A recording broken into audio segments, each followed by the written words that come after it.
Good evening, everyone. Welcome to another edition of the Gray Area here on the Black Nun Unfiltered Network, simulcasting on the Sparta HQ Network. Make sure you hit the like button as you come in tonight, as well as on the Sparta HQ Network. I'm Mr. Bennett, joined by my partner, as always, This is Sparta! the Ghost of Sparta, a.k.a. Peter, a.k.a. Paniotis Yasu. My brother, what's going on? What is going on? I just realized one thing. That What's that? never gets old. No. That is like the coolest intro, like on YouTube, in my humble opinion. I love it. I play it in my car sometimes on the way to work and whatnot. I just love the track, and I love the interaction and whatnot. So again, BMU, shout out to you. You put together an awesome title track for us, and I always get excited. I'm kind of bobbing my head a little bit in the background as the show is getting started. Kind of gets me hyped before the show gets started. So definitely appreciate that. But I also want to wish all the fathers out there happy Father's Day. Hope you enjoyed your Father's Day, and certainly with your kids, and certainly just enjoying the time, man. I had a great one myself. I just got through with dinner. My wife, she made me some. She only does this a couple times a year, but she made some oxtails and rice and some beans, and I was just soaking it up here. So I was like, I better quit now, because I could have kept eating it, and everybody else was waiting, because my wife, she's like, all right, Dad gets the first portion no matter what. Nobody touches the oxtails until he gets his portion. Then once he's done, then you can kind of get in and get yours. So everybody was waiting. What? Yeah. It's definitely, it's a delicacy. Obviously, I don't have it all the time, but definitely she makes it on my birthday, especially for me, or like I said, Father's Day, special occasions and whatnot. She'll make it for me. But I try not to eat, obviously too much of it, because like I said, I can tear it up. So yeah. But it was very delicious. The meat was very tender and whatnot. So it was just great. So she did that. And then my daughters also got into the action. They hooked me up. They gave me a 10-pack massage package. So I used my first one today, and I needed it. I hadn't had a massage since like the winter. And so usually I tend to wait. In fact, I bought one of my own anyway. This kind of surprised me with it, because I bought me like a 5-pack to kind of get started with. And, because I was really, my back was getting stiffed up and whatnot. I was impounding weights. So I need to certainly get my body sort of broken up a little bit. And so I was looking to go anyway. And then they said today, oh, we got you one as well. So I'm good well through the summer into the fall with the massage packages and whatnot, and so I'm really grateful for them to do that. So finally, it's to the point now they're starting to spend some money on me now. So that's a cool thing about it, as well at this point. In comes around eventually, man. Yeah. So I'm getting the benefit of that, and I was like, you know what? But you guys don't have to take me out, don't take me to dinner or anything like that. But just any things like that they do. I really appreciate it. And I try to get better at telling them kind of if I'm in need, but I'm at a point now where I'm almost like I'm not in need of anything pretty much. And if I told them the next thing I'll probably need is like a lawnmower. So I got a gas one right now, and it might be on this last leg. So I said, if I do get another one, I may get an electric. Why don't you get one of those Android ones that cut the grass itself? Now, honestly, I prefer, that's my cardio right there.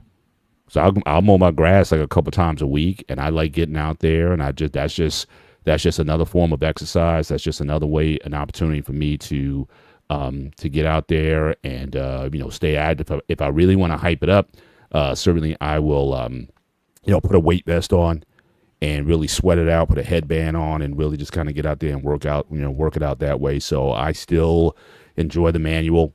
Takes me about an hour plus, about an hour and a half. If I do like all the trimming and edging and everything, about an hour and a half. But that's just good work for me. And again, why pay a guy, $100 a week to do that, or when I can still do it myself, and I'm still capable of doing it. So I'm not ready for the and I'm not. Someone said, why don't you get a rider? I don't think my property is big enough for a rider. Although one of my neighbors, he does have a rider. But I'm like, it's like I don't need that at this point. What is it, half an acre? But what's that? If that, it's like a third. So I mean, it's not that to even justify that. But yeah, I know a couple of my neighbors have them, but I'm like, nah, I'd rather get that exercise in, get that additional work in, and so it works out. So yeah, had a great day, and certainly just I'm a blessed man at this point. But yeah, let's get into this topic tonight. So again, the title of the show is basically, again, are you selfish? Is it selfish to have kids if you're not financially stable? Now, again, you brought up this topic earlier. Shout out to Seeking My Creator. He came in tonight. Certainly the poor will have children regardless. So the title's going to hurt some feelings, absolutely. But we're going to talk about that as well because, first of all, what made you think of this particular topic? And what went into that, and then we can certainly start to chop it up. So I made it very public over the years. I'm a chef.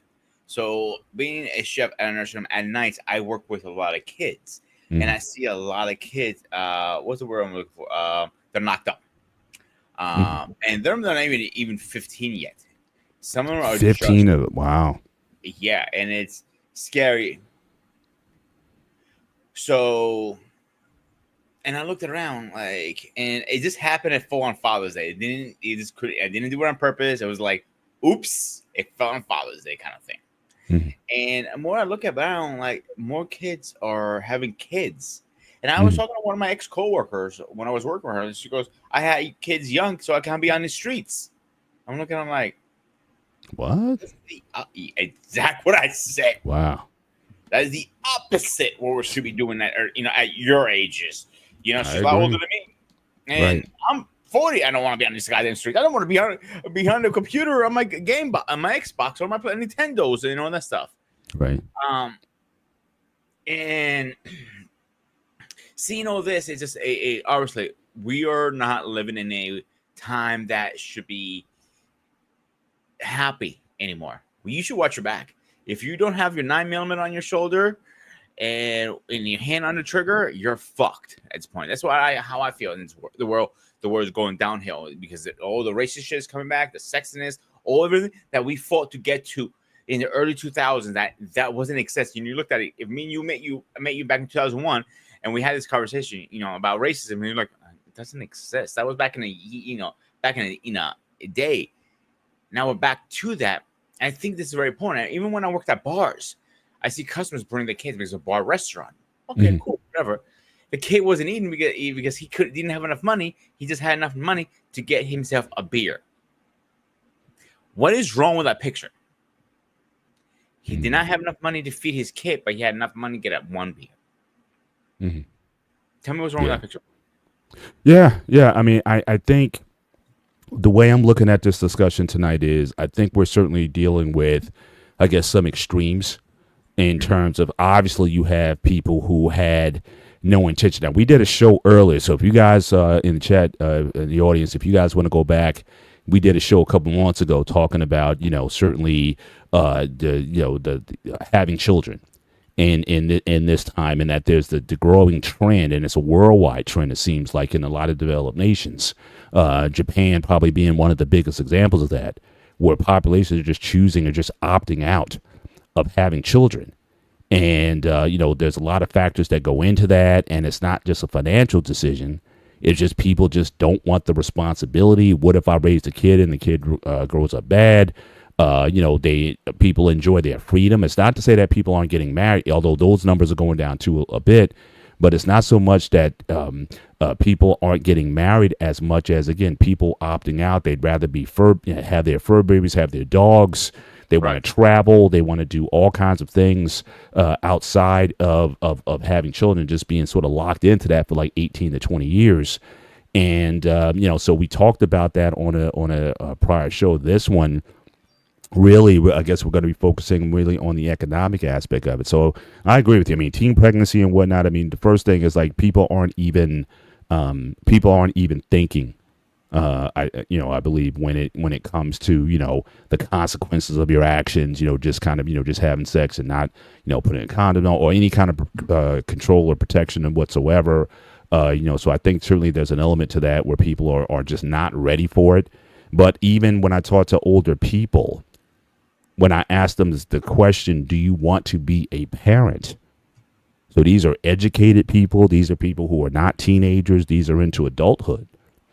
People are starting to question that. And my thing is always, as I said on the last show, is that certainly please make sure that I believe the first and foremost thing when it comes to the parenting that, again, children should be wanted. And if you're not 100% sure that you want to do this, that you're not worried about, for women, you're not worried about your biological clock ticking and whatnot. So it's like, yeah, I got to have a kid. I got to have a kid. But do you really want this? This responsibility for the long haul, and for guys especially, again, if you don't want to have children, then use the proper precautions and not get a girl pregnant. Because I think it's both their responsibilities, the man and the woman, to make sure that doesn't happen. And so, I certainly think that is very much a conversation that needs to be had with people. Why do you want to have children to begin with? If that is your plan, why do you want them? Because that's important also. It's like it's such a selfless act when done properly. But even people who have children, they do it for selfish reasons. You know what I mean? So it's really I think those type of conversations, I think they need to happen earlier than not. I think, before even your kids become teenagers, start to really have those conversations. Well, what does family life look like for you in the future? In the future, before those things can go, before they go on. So I really, like I said, so I think that's one aspect of it. I think the teen pregnancy thing, I think that's a pretty easy one. But I have to look at, for older people, what is your expectation in terms of what do you think it costs to even raise a kid?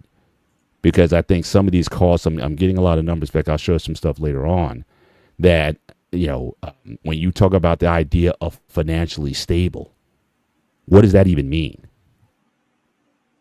Because the reality is, if you have a job, like what job, especially, coming out of the pandemic and whatnot, what job is considered stable? So does that mean that people just stop having kids altogether? So I think there's a conversation that also needs to be had with more mobilely upward people, in terms of what do you think financial stability means in terms of having a child. And to me, that's the other side of the coin. But what do you think of that so far? And, we can certainly, take on any part you want on the teen side or on the older side. Because again, that conversation needs to be had. Teenagers are not thinking. And it amazes me how these kids nowadays, it's okay to go in raw dog in it. Not wearing, any kind of protection. I use my ex for a great fucking example. When she popped her cherry, her cherry got popped. She didn't use any protection. She got knocked up just like that. The first time she had sex, boom, she already had her first kid. That's how fast it was. So by that said, Hank says it best. Always protect yourself. Mm-hmm. Protect yourself at all times. Yep. Mm-hmm. Yeah, protect yourself all the time, and they're not doing that, and that is one of the problems. And I just don't understand, because financially, what a yearly, an infant may cost you what, 50, 60K a year, right? Well, it's interesting. Let's go into that a little bit. In fact, that's an excellent segue. Because I just put some stuff together, certainly before the show, as I usually try to do if I get. So here's some stuff coming up. CBS News just put this out a couple days ago. So this is from Smart Money. So a new analysis from Smart Access for data across 48 of the largest cities found out how much parents pay across the country on raising their children. The answer: families on average spend $26,000 a year on child rearing costs. If you break it down by city, the most expensive cities to raise a child in. So again, Boston, Cambridge area, nearly $40,000. You see also in these areas the prices are increasing with each year. Again, San Francisco, San Jose, Seattle, Hartford, Connecticut, well over into the 30s, to the mid and upper 30s when it comes to child rearing. Some of the cheapest places in the country, again, some of the places that you would expect in the South, Birmingham, Alabama, Memphis, Tennessee, Franklin, Tennessee, Georgia, Texas, again, around 20,000. So even then, I'm still curious about what's making up these numbers, where they're getting these numbers from. So again, I did a little more digging, and here's just a cost breakdown from another website, Financial Connections. and it talks about the breakdown. So again, raising a child like over time, how much are you spending? So again, so much for housing, how much for insurance, childcare, and similar activities. But I mean, but look at I guess the big pie being, obviously housing being a big chunk of that, food, also being a big chunk of that. So you're talking about, well over $1 million plus, almost $2 million to raise a child. But my thing is, I mean, you and I can probably safely assume that we got here, and I don't think our parents even sniffed $1 million in their lifetime in order to get us here. So sometimes I'm asking myself, what is what is going into these numbers? Why are people spending so much on having kids? And is it so much about the kids, or is it about the lifestyle? Question that we need to start analyzing here. Here's another breakdown: average costs. This is based on a household income of $78,580 a year. Again, 33% on housing, 13% on food, 11% on childcare, 17% on transportation, 8% healthcare, 18% on everything else. This is from Ally Financial Services. Again, we're also seeing the rising cost since 1990. The cost of childcare that has been skyrocketing as of late. So people, even for professional people, who are dependent on childcare, at least until the child is eligible for either pre-K or first grade. So again, those costs have certainly been increasing over time. And then again, here's just another breakdown, just in terms of the monies that people are spending. But then I'm still asking the question though. Again, why do you think it? Do you have to incur the sort of cost that you have to incur? And I know a lot of parents who are, fairly well off, and what they tell me about what they're spending on, I'm like, these were things that weren't even options for us, certainly back in the day. It just wasn't. Like, I know what my friends tell me they spend on for their sons' sports activities and travel football and baseball and all these things. I mean, they're spending like a lot of money. Just bats, like the cost of a baseball bat is like $400 a bat. I'm saying, like, really? I mean, like I said, there's no way we could have participated in activities like that going up. So I'm asking myself, is it so much the idea of the cost, or is it more so about what we're spending? More so than anything, are people, I remember one barbershop show, Black Man, he played a video of this couple, and they were like in like West Virginia or something like that. I mean, kind of like, I don't want to stereotype, but kind of almost like trailer park type of thing. They had a couple kids, but I don't think they made more than $50,000 a year. But they were making it work. Don't forget, the average home makes about 55,000 an average home. Right, I'm saying, they were making average money. And it certainly didn't deter them from having kids. And I certainly wouldn't call those people selfish. I mean, first of all, it was a husband and wife. They seemed like they were able to give the kids the necessities that they needed. But I'm also wondering, is it about the necessities, or is it about luxuries where these prices are getting overinflated? I mean, you could be like two careers but if you're spending like all this crazy money on childcare, is it really worth it? I remember when my wife and I, when we decided we were going to have kids, just based on our income, we already had, and this is like, going back over 20 some years ago, if she wasn't making at least 50,000, you're staying home, because any money that she would have made from work, it would have went immediately into childcare costs back then, let alone the transportation costs to getting back and forth to work and all those things that were broken down on the slides. So I said, stay home. And it was better for us tax-wise, because again, when you file jointly for two incomes, your tax burden is higher as a percentage of your income when you do that. And so I'm thinking all these extra things that for the it's like everybody wants to have everything. You want to have your two income career. You want to live in these posher, nicer places.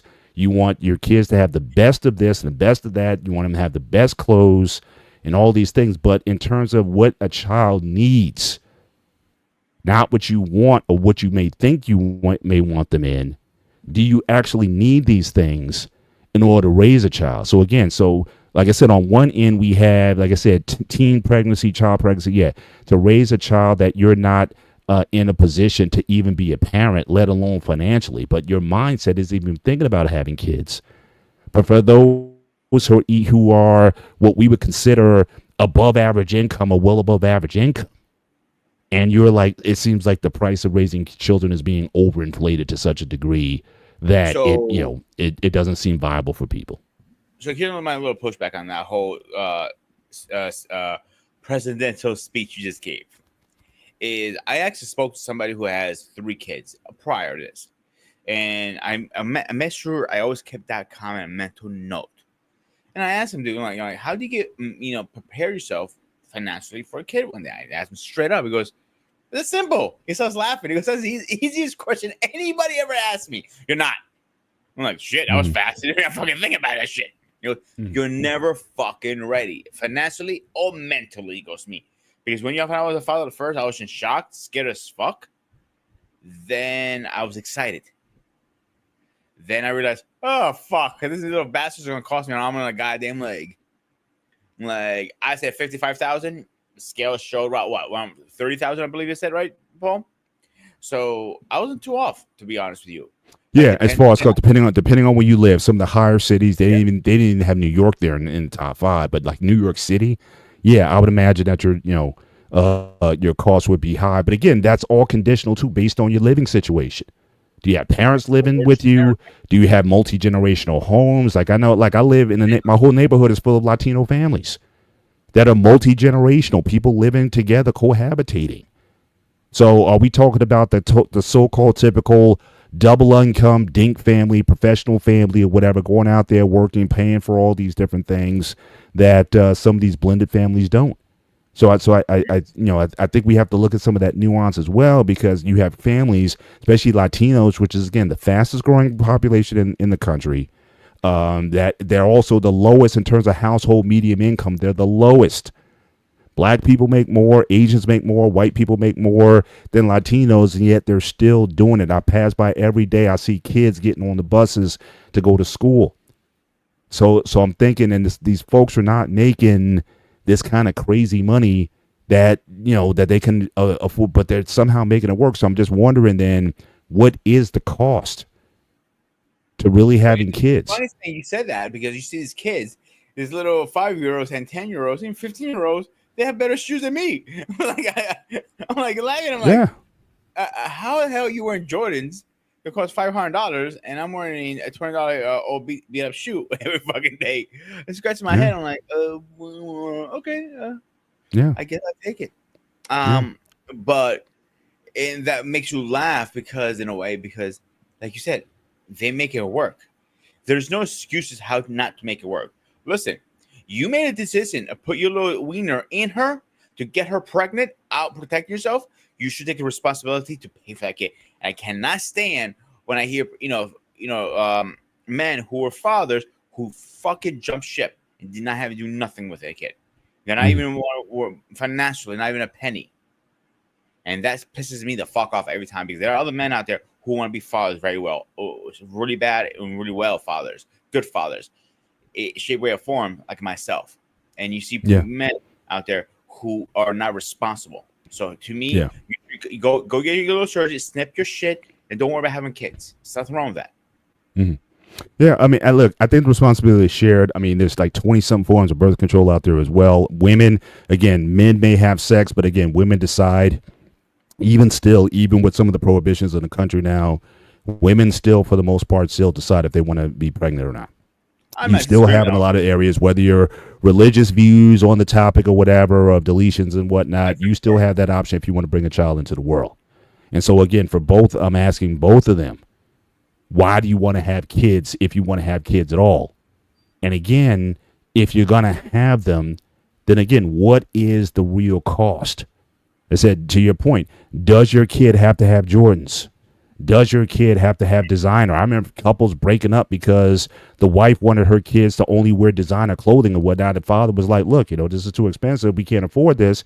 But for her, it was about a lifestyle that she wanted? Do you have to take your kids in a G-Wagon? Now, again, ideal. I mean, if you could afford that, then sure.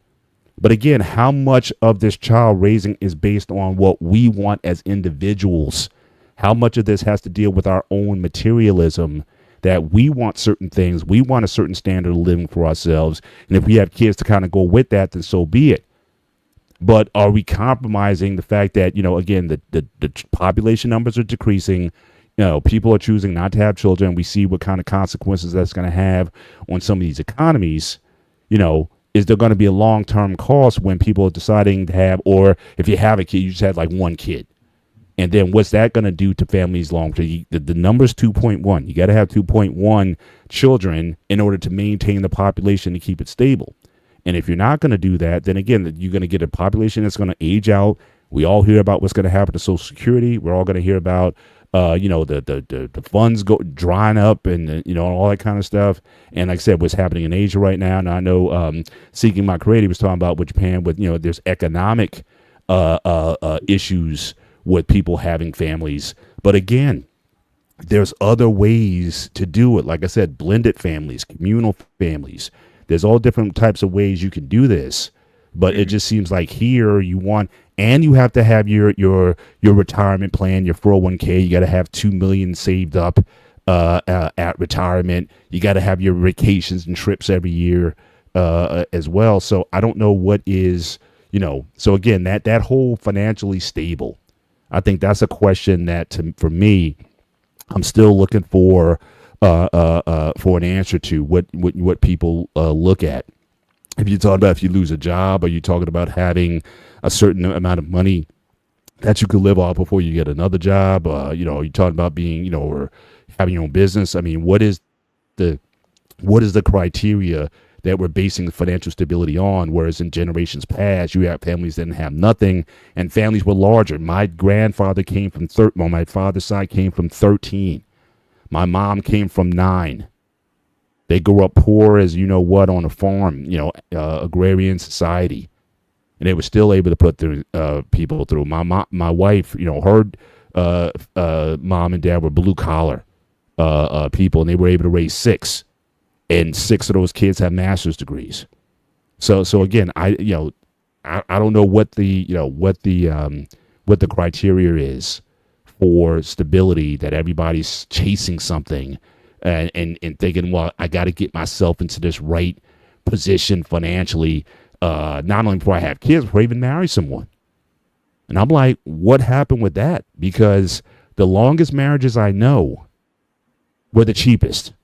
Where the people I know have been married 40, 50 years, when they got married, they had nothing. Well, they had very little. They lived in a cheap apartment building, and they got there so far off the street. And one couple I know, their first time they were in the building, they got robbed that night. They weren't in the nicest neighborhood, but everyone now is like, I got to get all my ducks in a row. I got to make sure I got my 6 figures. I got to make sure I got my, because my ex used to say that to me all the time. I want stability. And after we broke up, one day, it was like a year and a half later, I looked around, like, she had stability. She had a roof over her head. She had food on the table. She got wherever she fucking wanted, pretty much. Mm-hmm. So what more stability you need after that? Like I hate when people say I want stability, but you already have it. You're living in a house. Your bills are paid. You got roof. You got water. You got electric. You got heat. You got what else you fucking want? Like, I don't understand why people hear that. I need stability. Like, you do have it. Wake up and look at it. You're living it every single fucking day. That annoys the shit out when I hear I want stability. Like, you have it. Yeah. Or just go to another country. Like I said, the times I've went out of the country, I went, when we went to on the cruise in December, we stopped in Dominican Republic and in Bahamas and all these places. Again, standard of living is not nearly what it is here, but people still have families, and there's still a culture down there. So the idea is almost like an American value that you have to have a certain financial status to be successful. I just don't see where that comes from, but that's just sort of been inbred into us, that again, I got to have all these things, or you don't get married yet, or and I hear it even on my one of my daughters. She's like, "Oh yeah, I got to have certain things before I get married." I'm like, "Why can't you just? Why can't you just marry at the bottom and build together to get those things? You might even get there faster if you have someone who you're doing it with and you build something." But it's like all these expectations have to be met prior to considering the institution, let alone children. So I think, just our financial priorities, I tend to question when it comes to these issues. I can't afford to have, I can't afford to have children. Again, what are we basing that on? I think is a general question that I'm having. That is the question of the day, of the night. Excuse me, is what are we basing that off? Because I don't think we base it on anything except fantasies. Because again, if you have everything, you found a person you love, you want to get married to them, what's holding you back? Oh, I want to finish school. Why can't you finish school when you guys together? Exactly. When I was at when I was in college, they had student housing specifically for married couples. A lot of these couples were international and foreign. Like the dorm that I lived in, they had a dorm that was next door. You had toys and bicycles and stuff. Kids, you hear kids running around and whatnot. These are masters and above people living in communal housing, getting their masters and whatnot. A lot of these were Asians and whatnot. They were getting their degrees and having their families at the same time.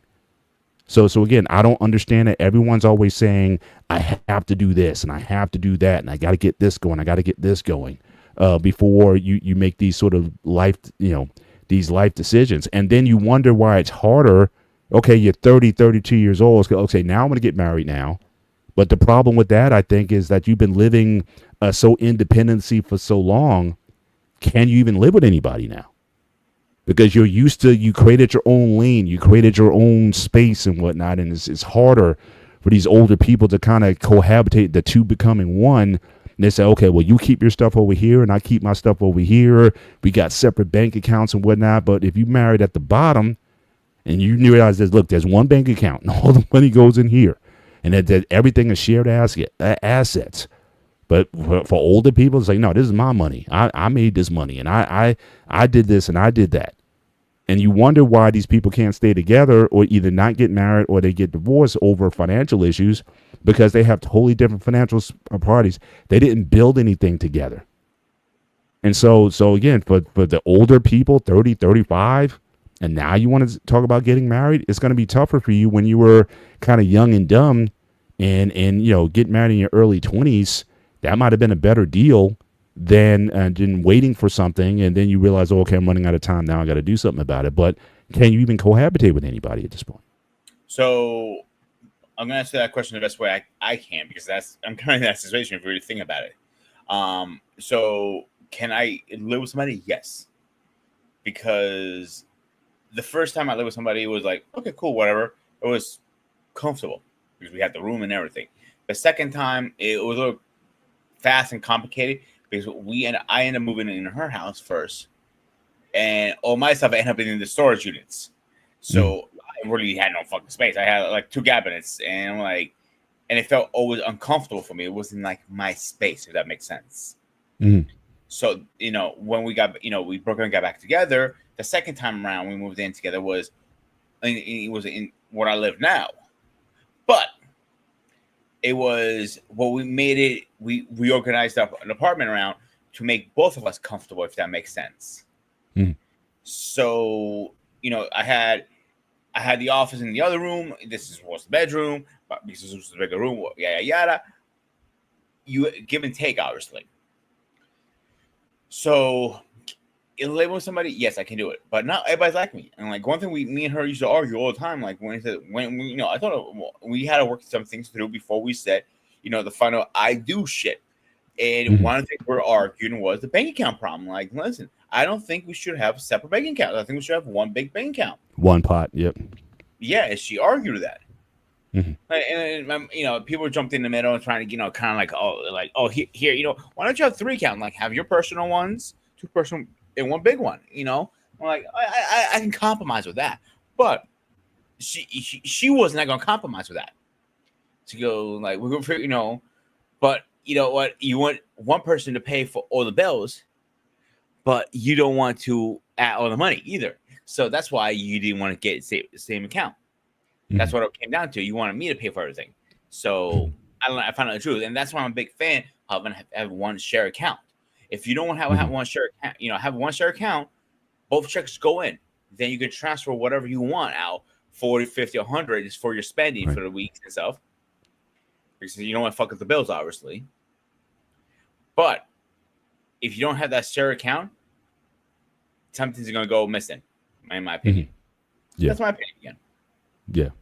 Yeah, but I think that the fact that there wasn't like a melding of the minds. You guys couldn't get on the same page financially, in part because, again, you guys were raised probably very differently.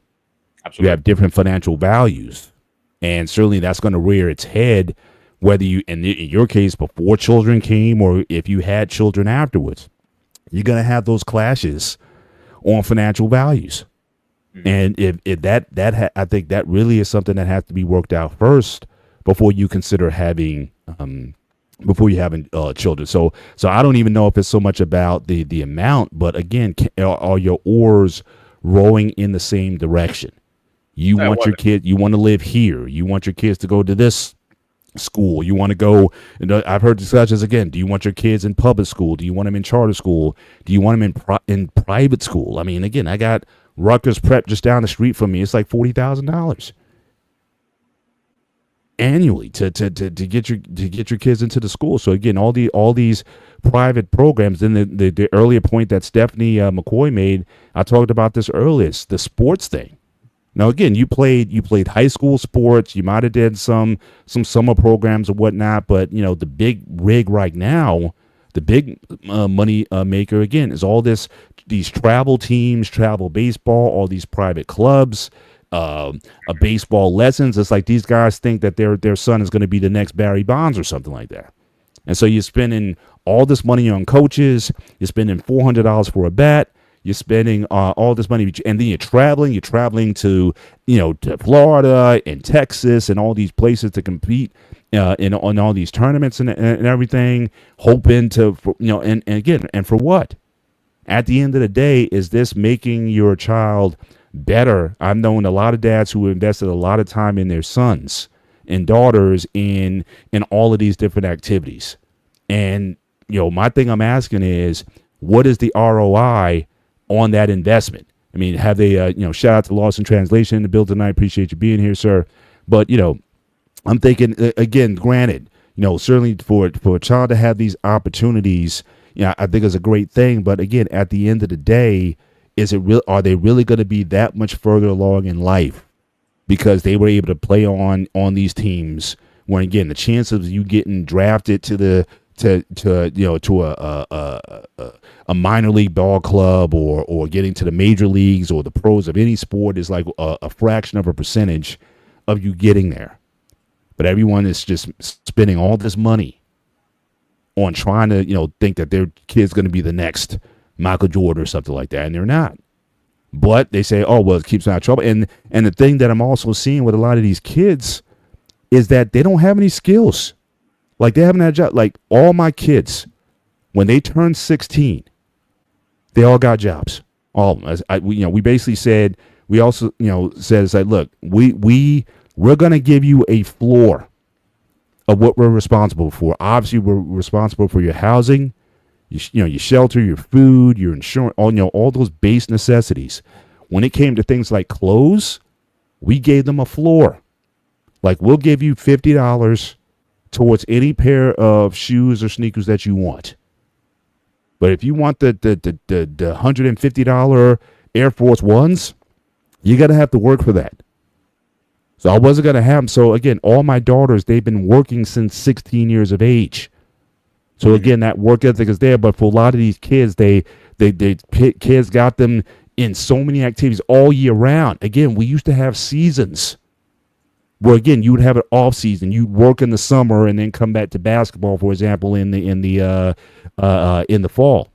And a lot of these kids, they've never had a job.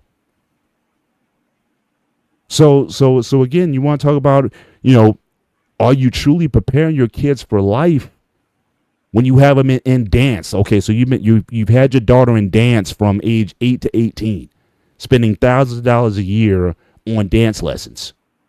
Again, is that going to get her into a better position to have a career or anything else? Are you going to get at least a scholarship? I mean, even scholarship money isn't going to be necessarily available for some of these things that parents involve their kids in. So yeah, unless you're D1 basketball, or in fact now with the NCAA and the new rules that just came out. In fact, we talked about that on the One-on-One Sports Show. You guys can certainly go back and watch that One-on-One Sports Show on the Black Man Unfiltered Network Wednesdays at 8 p.m. Eastern Standard Time. We talked about that in last segment. There's some new rules that's been instituted in the NCAA where there's certain monies that's going to be allocated, but the people who are going to benefit are going to be these big Power 4, Power 5 conferences with these big teams that already have money already. Those guys get the best players and in the best situations, and the biggest sports at those schools are the ones that are going to be getting the bulk of the money. So again, you have your kid in dance, or you have your kid in soccer or some other activity. Yeah, it was certainly a good activity for them, but how's it going to benefit them at the end of the day? Are they scholarship level athletes? Again, that's a very small segment of the population. So yeah, that's a major part of it. Because when I was teaching martial arts, I had a student of mine. Her mom used to come up to me and goes, "My daughter is the next Bruce Lee. She's gonna kick back. She's gonna make movies. All of this." I'm like, sure, lady, whatever you say. Don't get me wrong. The daughter was extremely fucking good. She and I hate to say this, she was Asian, but she was good. I give the daughter credit. I remember we were at the Scranton Master Cup tournament, and she wasn't doing that good that day. It happens sometimes, right? And her mom's flipping out, says, "You know how to do this. You can do better." Blah blah. She stopped in the middle of the tournament, turned around, and looked at her mom. "I am doing the best I can. Leave me alone, Mom." I dropped my jaw. The judges dropped their jaw. Like, went and leaned over to me and goes, "She's your student, right?" And I, She learned from you. And like, She goes, "Good job." I looked over like, oh, great. I'm going to get an argument with her. Right. So the next day I did get an argument. She goes, "You need to discipline that girl right now." I'm like, "No, I'm not. I'm actually very proud of her. I'm very fucking proud of her." Just like that with her. I am sick and tired of you trying to tell me how to teach my class and how to do everything with her. She's doing the best she can. Stop putting all this expectation and pressure on the young lady, because this is where she crashes. If you think she's going to be the next Bruce Lee and put that expectation, she's never going to be that Bruce Lee. Let her be a kid and have fun. If you don't like it, get the fuck out of my dojo. Next day, her husband comes in. And he goes to me, "You said this to my wife?" I'm like, You're like, "You really said that?" Like, I'm like, I thought I'm gonna go hands on to this guy. He goes, yeah, you got to. "Thank you." I'm like, "Oh, cool." He shook my hand for it. I'm like, because everybody was scared to say anything to her. You know what I'm saying? Because she had, this is her lifestyle. She had a plan. Most Asian families, from my understanding, put them correcting point. I know you kind of know more about this than I do. Is you gotta go to school this time, you gotta do this at this time. Is a structure in their lifestyle. Yeah. And in the States, there is no structure like that. It's like a little more freedom than that. And well, like I said, certainly, I think the sporting aspect, I think it's certainly something that American parents will definitely have their kids more involved in. Even the foreign parents, again, once they get established here, they kind of become part of the culture as well. I agree. And then they start spending on some of these priorities also. But yeah, it's really the like I said, I'm really curious about, again, what's driving, what do the parents see for their kid? Another YouTuber I have mentioned on the channel, Daisy Bearder, about beer, whatever. He talks about his kids a lot. His kids are really into soccer. He travels the country to take them to different tournaments and stuff like that. But he's also very realistic end of the day. He goes, he can say they're going to be the next whoever is the mega player soccer. I'm not sure, to be honest with you. Yeah. He's realistic about it. Like, they enjoy it. He's been a good father traveling around with them to take them to the events. In the summertime, and he can afford it, whatever. Okay, there's nothing wrong with that. but he doesn't have like my kid is gonna be the next, soccer, NBA, whatever, World Cup master. He's being realistic about it, at least. You know what I'm saying? Yeah. But when you hear this expectation in front of these kids, because you cannot afford the lifestyle you want, and you want to put on the kids, oh, they're gonna be the next NBA, they're gonna buy me a car. Yeah, look, there have been some parents. There was one case. I think this mother, actually sued her son because I think he got into the professional leagues. I think it was basketball or football. Got into the professional leagues, and I guess she was under the assumption that there would be some sort of financial arrangement because of everything that she poured into her son, I guess, to get into this position. And I guess she was looking for some recompense for the quote unquote investment that she put into her child. And apparently there was like a lawsuit over that, where she sued him because he didn't take care of her in the way, and he might have gave her something. He might have bought her a house or something like that. And I guess she was just looking for more. And, but her rationale was, based on, look, this is what I've done. Now, part of it is, look, you're a parent. You chose to have the kid. You chose to, put your kid into these activities. That's on you.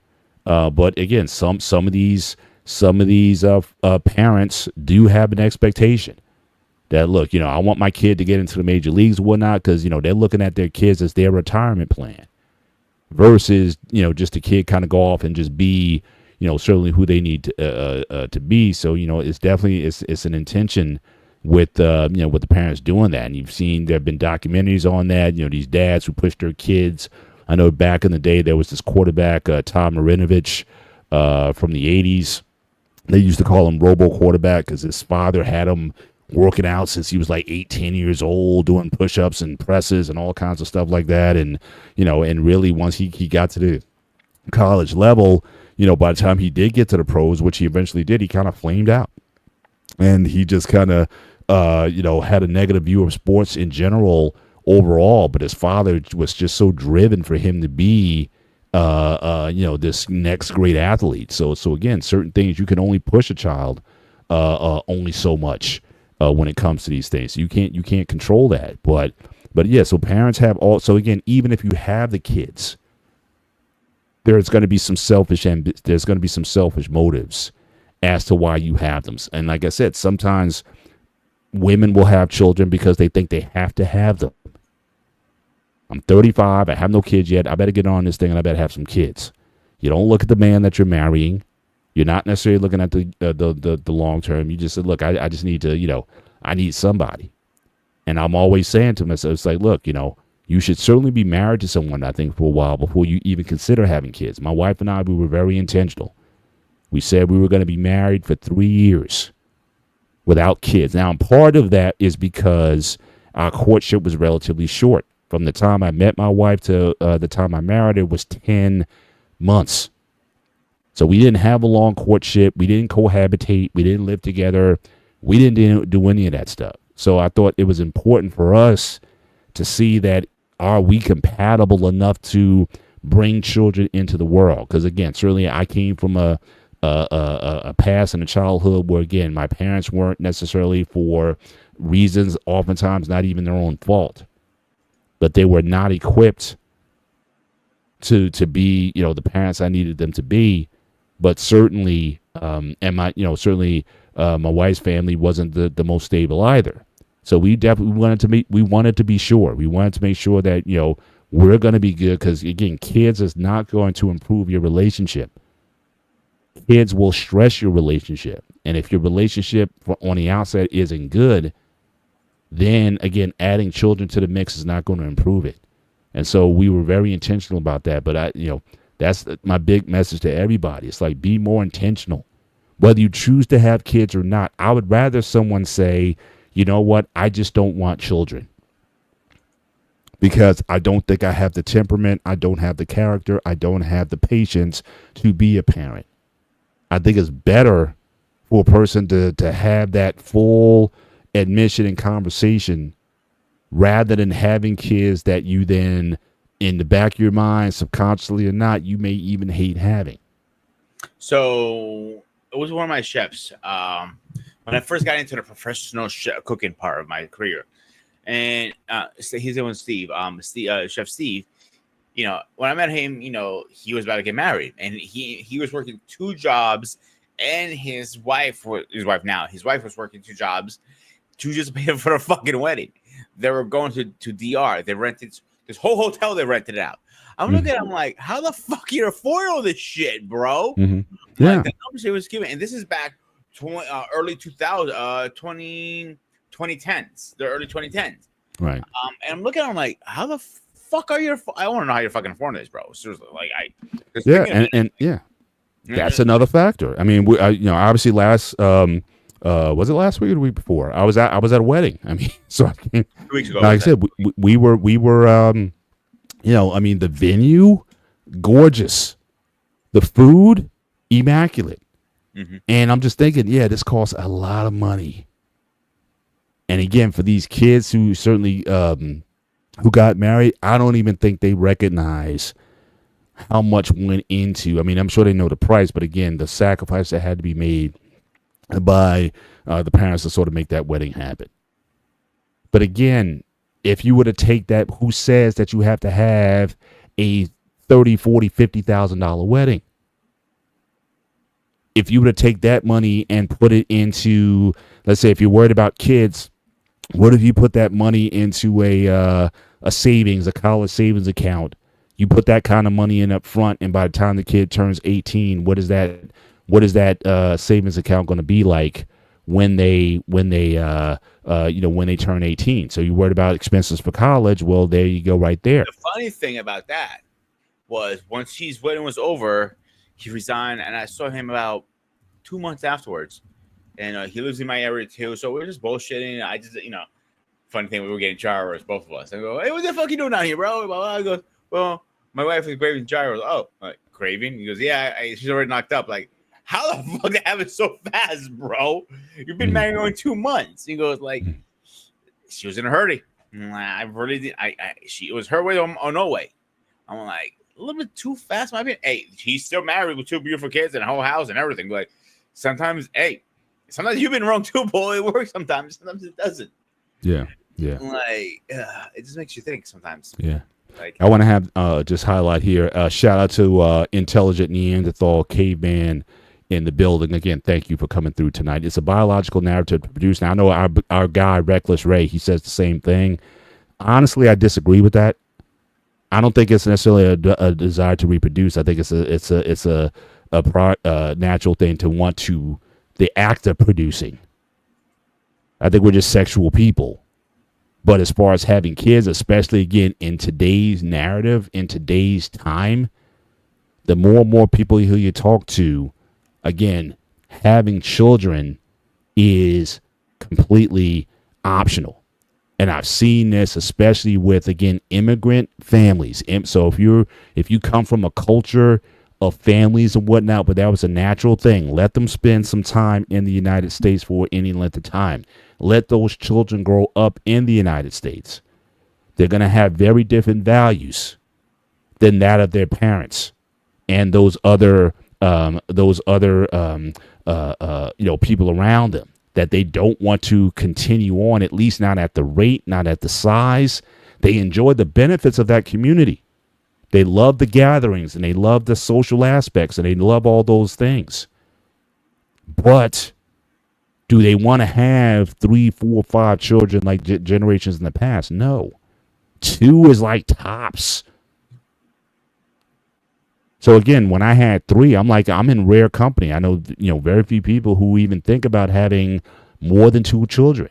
Even in my time growing up, have the boy and the girl and you're done. Nobody was thinking about 4 kids, 5. I want 5 kids.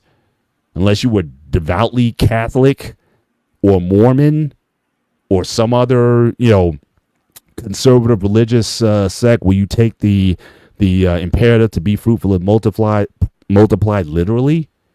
Those people may have larger families, very conservative values, but the general population, 2 kids, maybe 2. 1 for sure, maybe 2. That seems to be the kind of the norm for everybody. And I just looked up the average cost of a wedding is on in the United States on average is $33,000 on average. So again, what if you took that money and you put that into something else that could facilitate having a family, putting that into a down payment on a house, or putting that into an educational fund for kids, certainly down the road. But for one day that most people are going to forget about a few months later, you want to spend all this money on a particular event. So again, I put a lot of this on, again, what are the value sets of those individuals when we talk about having kids? Is that selfish? The fact that you want this big wedding, is that in and of itself a selfish act? I think a selfish act. Again, maybe I'm crazy here. Yes, the big wedding. I definitely think that's definitely a selfish act. But when you have this expectation for your kids, oh, you gotta go Harvard, you gotta be the next Michael Jordan, you have to be the next whoever hockey player. You know what I'm saying? When you put this expectation on sports and things to do, or you gotta be a lawyer, a doctor, let me be fucking kids. Stop putting expectations. Just roll with it. Sometimes rolling the punch is the best way to do things. Mm-hmm. Yeah. And again, just to clarify, again, I'm with you. I'm not going to tell people that they can't have children because of money. That's my point. Society tends to be saying, oh, yeah, to have kids, you're going to need $250 million plus. You're going to need $40,000 a year. You're going to have this. You're going to have that to have kids. And again, there are communities within this country, Latinos, like I said earlier, who are at the low end of the economic totem pole, don't seem to be having any problems with having kids. A sensitive subject for me because I heard all the time because I don't, and I feel for you in that regard. Well, totally. Just like my man, Peter certainly is the desire of his heart to have children also. So yes, I'm never going to push back on someone saying you shouldn't have kids. My only thing is, again, just like you and just like Peter, you should be very clear on what it is that you want. And I'm saying you have on one end, you have too many people who are having children that did not want them. And then you have the people on the other side who say they want kids, but then at the same time, there's these economic pressures saying you have to have this, and that in order to have them. So I think there's a lot of perspectives here that are just off. Is some people who say they want kids, but they couldn't have kids. Yeah, and obviously, certainly in Intelligent Caveman's situation and whatnot. Yeah, and obviously you have, certainly have intention. Women can't conceive and whatnot. We've met people over the years who took years. Again, the money. I mean, fertility treatments that women go through. I mean, again, it's very expensive when undergoing those treatments to try to try to have children. So again, we recognize that that for some people it's so important to them to have them, but then you have people who could have them that choose not to, and again, a lot of it is because of selfish reasons. They don't want to give up their lifestyle in order to have children.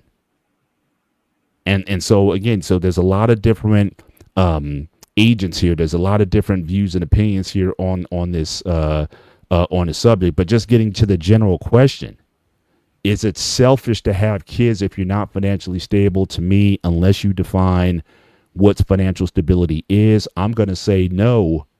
It's not selfish to have kids, regardless of what you're whatever you want to say it. I mean, in the African American community, most kids are born out of wedlock. Most kids are born to single parent. Again, we may not like that. Certainly, you would love the 2-parent household dynamic or the communal dynamic, which a lot of people are advocating today. That we need to have more sort of tribal type communities. Not necessarily bound by just this model of husband, wife, and children, have like a communal approach, whatever you want to call it. No one is saying that no, you shouldn't have children during this time. At least you're not hearing that here. But certainly, I don't think it's selfish. If you guys are kind of struggling a little bit, I know a guy. In fact, the fastest wedding that I ever went to was 16 minutes. I think you told me the story before. Yeah, 16 minutes. I have it on video. And they're still married. They got 2 kids. Are they the most financially well off? I don't think so. But you got folks who got all the money in the world, as much money as they want. And they barely married a year. Or they got all the money in the world. And their kids are still messed up. So, I don't know what situation is best. So I think this is, again, more a lifestyle choice, more so than you're going to use children as the excuse. But I think people need to be more honest. I like my luxuries. I like being able to travel. I like my house. I like my luxury car, my expensive car, or cars. I like my freedom. And I think that, that's also driving a lot of this conversation. So as far as the question is concerned, I would say no. I don't think it's selfish to have kids when you're not financially stable, because, what all our chances are we talking about here?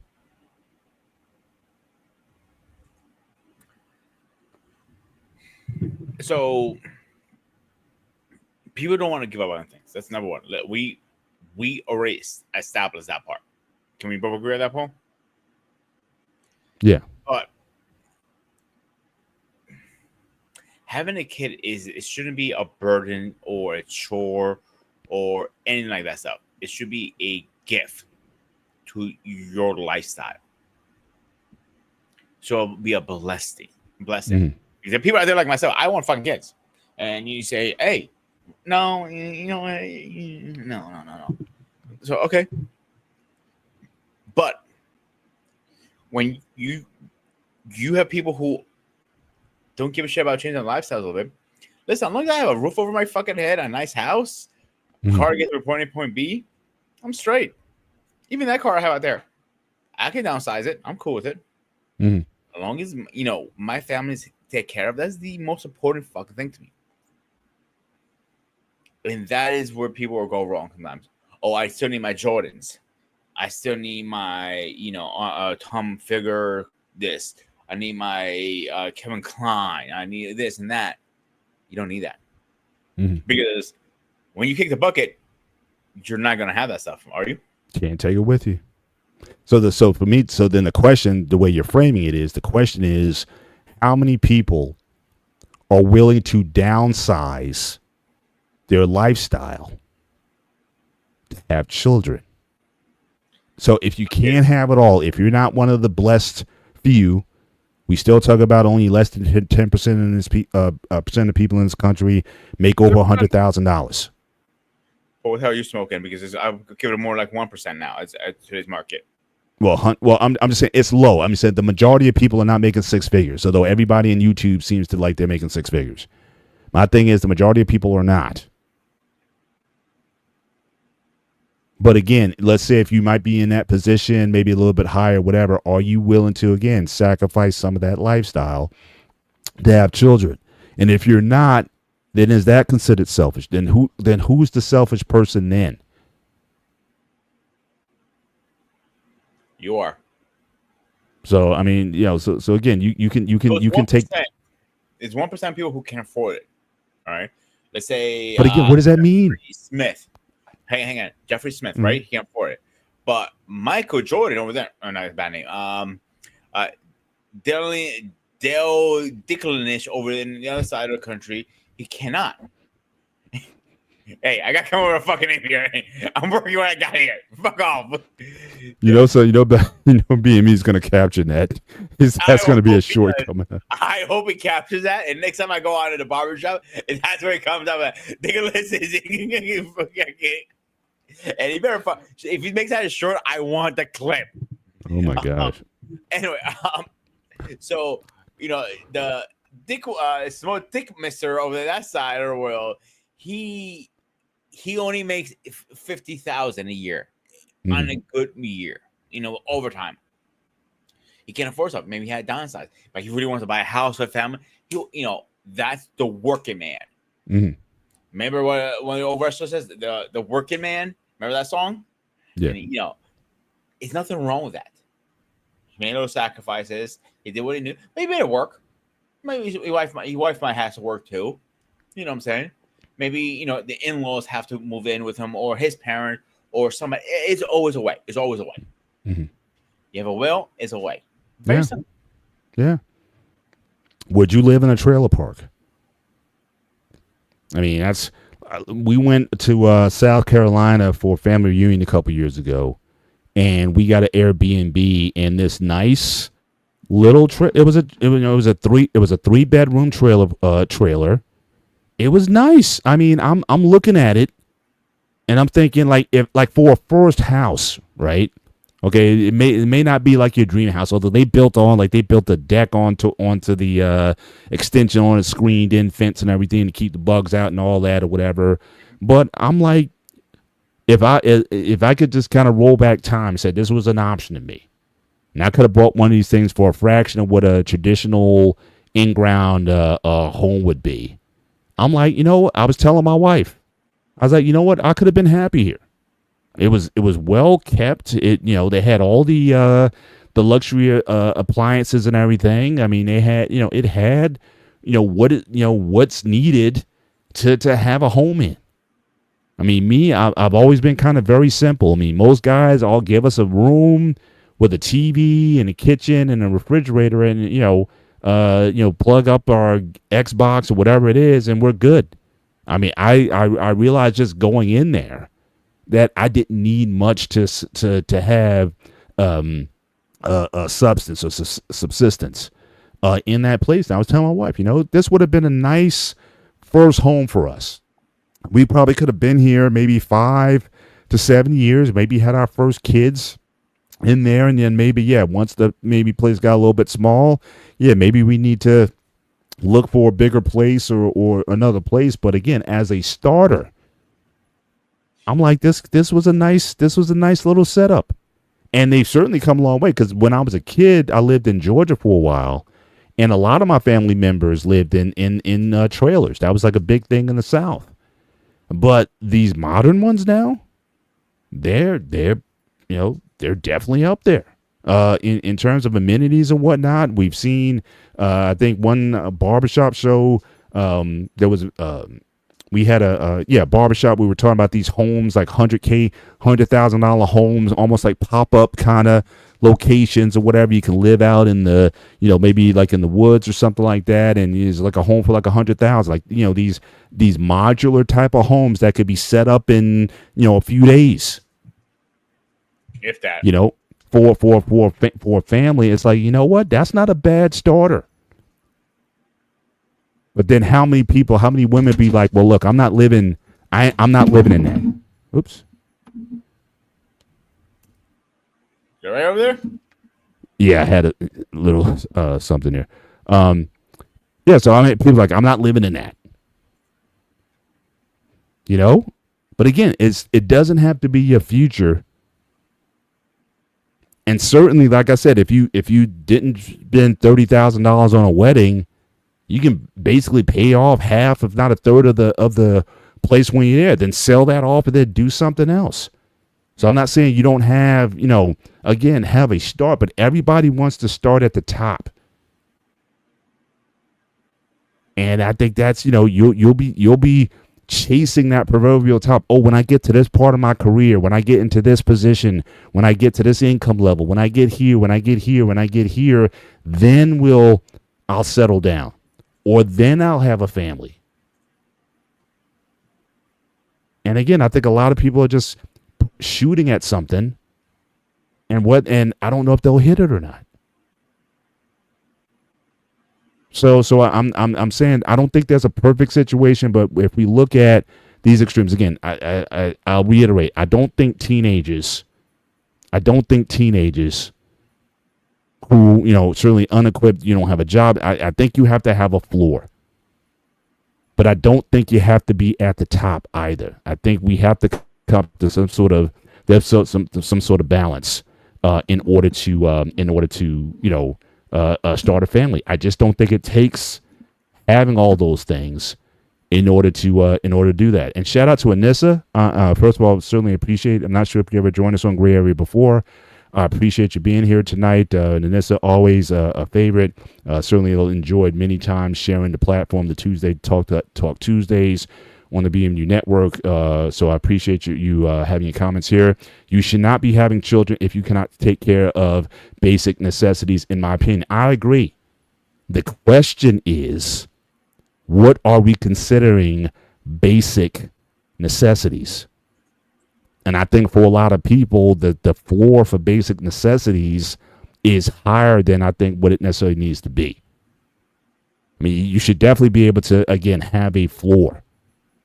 But again, what happened to back in the day when people, you were making minimal money, but you put your monies together and you had average money, and then you were able to build something with? What happened to that? But again, everybody wants to be at the top. I got to have 6 figures. I got to have my G-Wagon. I got to have 6 figures in the bank. I have to have this and I have to have that before I consider even getting married or having children. I think that mindset is wrecking a lot of people.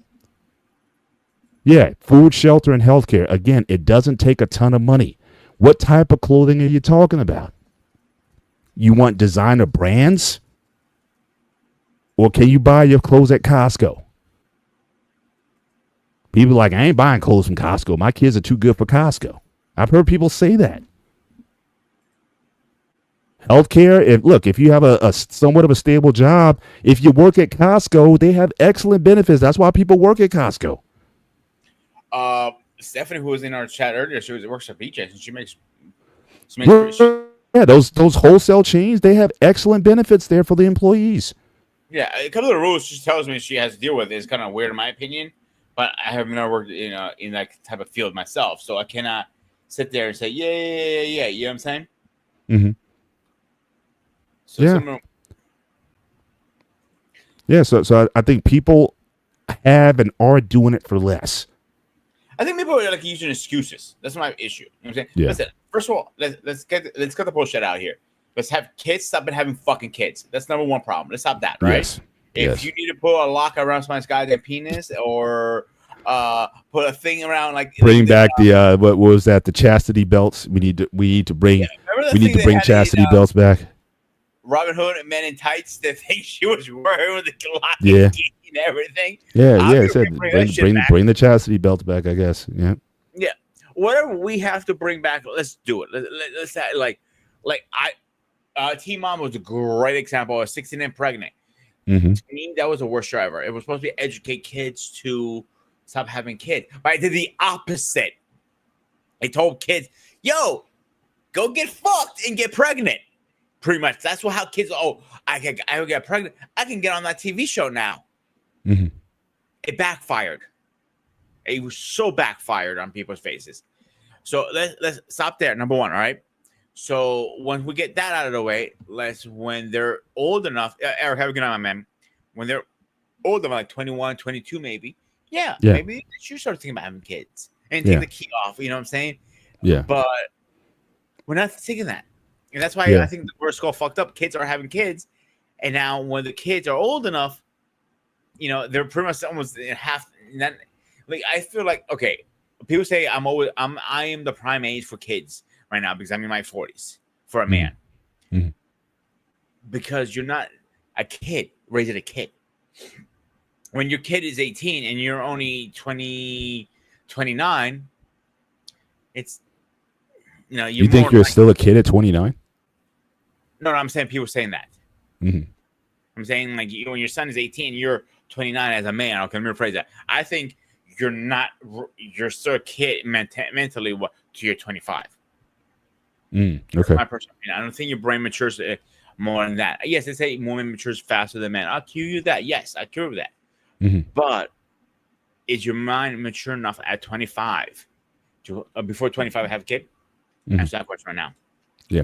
Well, Um, again, I would probably say it depends. I'm not ruling it out. I think that's probably a decent age to start. What kind of support are they getting?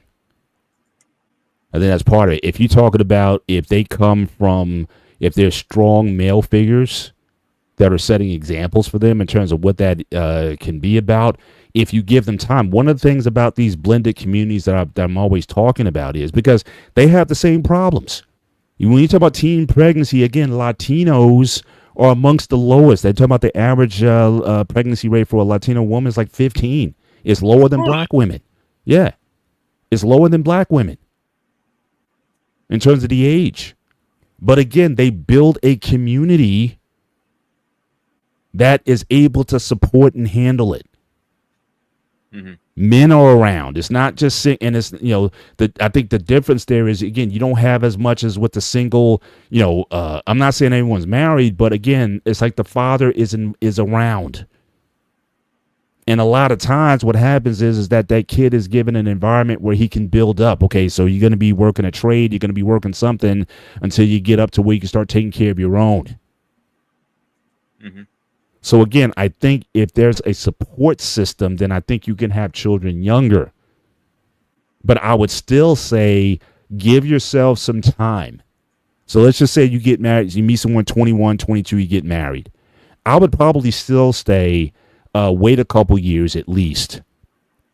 Spend some time married. I think I'm big on that. I'm saying marry younger, but spend more time married, single, and then have your kids. If I was going to paint like an ideal scenario, what I think would work really well for people, because again, people talk about, oh, well, we lived together for years, and I don't care what people say about this. There's a huge difference. In fact, I was just hearing about something the other night. Couple got married less than 2 years, but they were together for 7.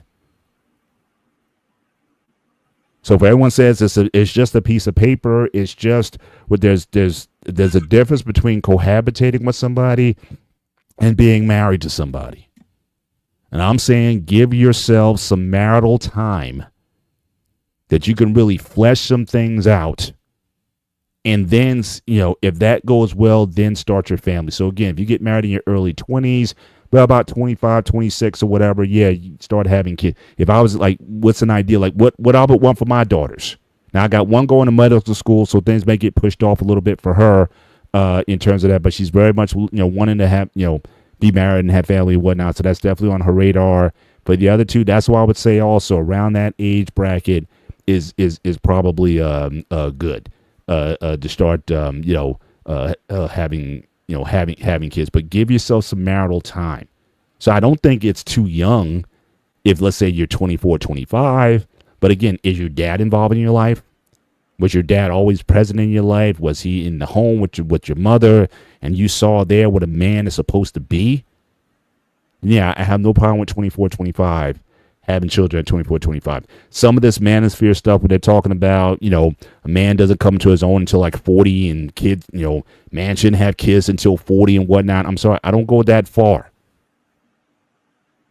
And I think for the average person, I think that's an acceptable age to start a family and start, and start that process. But, some of these guys, it's like, yeah, if you think you want to be a corporate CEO or something like that, or mid 6-figure guy or whatever, and you're going to be putting a bunch of hours in and whatnot. But again, that's not the majority of people. You talk about the 1%ers who are going to be in that category where they're going to have such demanding jobs and such demanding careers where that's going to be possible. The only thing that's caveat, and again, I may have to change a little bit, and this too, is military guys. That we've talked about that in many different spaces. A lot of military guys say it's not a good idea mostly, even though we got guys like CQ and we got Rob and, certainly guys that we know. But for a lot of these guys to get married young, but again, if you're not going to be around, if you're going to be deployed somewhere for long periods of time, that situation, I don't know if that's the best. So CQ wasn't married and have kids after his service ended. It was years later. Okay. So he met Jenny as he was recovering from his injuries. That's right. Yeah, that's right. You're right. Yeah. Yeah. Now, Rob is a little unique subject. I said that in a gray area, with a gray sprinkle area there, because he was a military brat and his wife was a military brat, so they knew how to work around that problem. All right.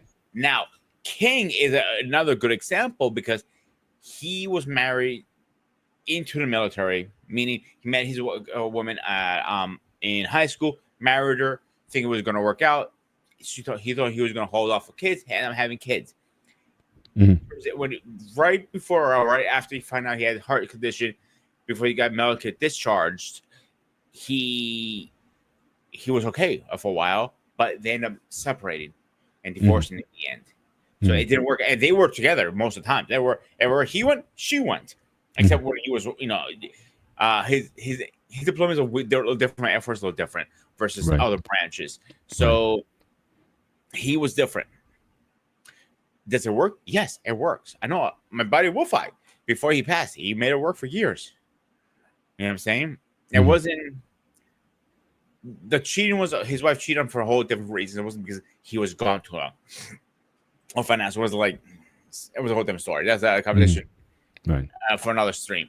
But I know multiple guys that are deployed. They're some are special force, some are just regular army guys deployed for 18 months, 16 months. Make it work. They make it work. But when you go into a relationship, you have to understand one thing. And I cannot stress this enough because I have too many of my fucking friends getting hurt over this bullshit. If you cannot deal with the separation, him gone 18 months, and you're going to be mom and the dad for a little bit till he gets back, don't get into that relationship. End it right there on the spot. Don't have kids with him. Don't break his heart. Don't say I do. Say, hey, I'm out. This is not for my lifestyle. And that'll be more respectful than getting into a relationship, marrying a guy, having kids, and then halfway through the marriage, maybe 2-3 years, he's serving divorce papers when he's overseas. That is the worst thing you can do to anybody. And it happened to multiple of my friends. That's fucked up in my opinion. Yeah. But just in general, though, the idea of an enlisted man marrying young, knowing he or she is going to be deployed overseas for long periods of time, is that even wise?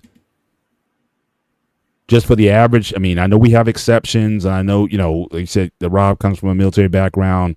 We know King's situation, but it's in general. If we were to ask those guys, is it wise? Mandrell's, I think, talked about it as all. Tommy B, also he's in the Navy, talked about it as well. If you're going to be in that situation, I don't think it's necessarily wise to even consider getting married, let alone having children. If you know you're not going to be around for certain periods, so that goes even beyond the financial aspect. A lot of it is about also are you available to be a parent at that time, knowing that knowing that you have these commitments that are going to take you away from your family for long periods of time, and there's no guarantee that you will come back anytime soon. Is that selfish, do you think, for a military man or woman to marry somebody knowing that they're going to be on deployment or long deployments away from their family? Is that a selfish act in your view? That's a very hard question to ask because when you go into that relationship, if you knew that, no, I don't think it's selfish. If you're straight up, I'm in the military, I am Airborne Ranger, I'm Delta, I'm CEO, whatever your job requires to do. There's some jobs that you're not going to get deployed at all. It's rare if you do. I'm talking about the deployed guys. If you're in one of those units, you're going to be on deployment. Yeah. So we're not talking about someone having a desk job at the Pentagon. Pretend you're a woman for a minute. You're an ugly ass fucking woman, by the way. But you're Paula. I met Paula. And I told Paula, hey, sweetheart. Damn, that's fucking weird. Calling you fucking sweetheart. But seriously, I called you, sweetheart. Listen to me. I'm in a service. I might be deployed 18, 20 months, whatever the case is. If we continue our relationship, can you handle that? And you say no. I can respect that. Then we can go our separate ways because we're on mutualized. You know what I'm saying? But if you're saying to me, yeah, I can work it, but let's do this. I knew that from the start. Okay, we got this then. Mhm. You have that conversation. If you don't have that conversation, that's when you're selfish. You don't have that conversation. Right. And that's my personal goddamn opinion. All right, now, but again, that's two separate things, though. The one Now, you're talking about getting together with someone and marrying someone, but then again, having kids. Again, if you know you're going to be deployed for long periods of time, is it fair to have children? Because, like I said, it's two separate things. Having a family and getting married are two different things. Would you have children knowing that you would barely see your children grow up? Again, is that a selfish act in your view? Even if you know all that stuff there, again, the kid doesn't really have a say in this thing, right? yeah. They're only going to know that dad's not around or mom's not around. That's all they're going to know. I misunderstood the question, so I'm thinking now. Huh. No, you got it right. I mean, you talked about the marriage aspect. And like I said, I can understand that, but yeah, with marriage, oftentimes comes children.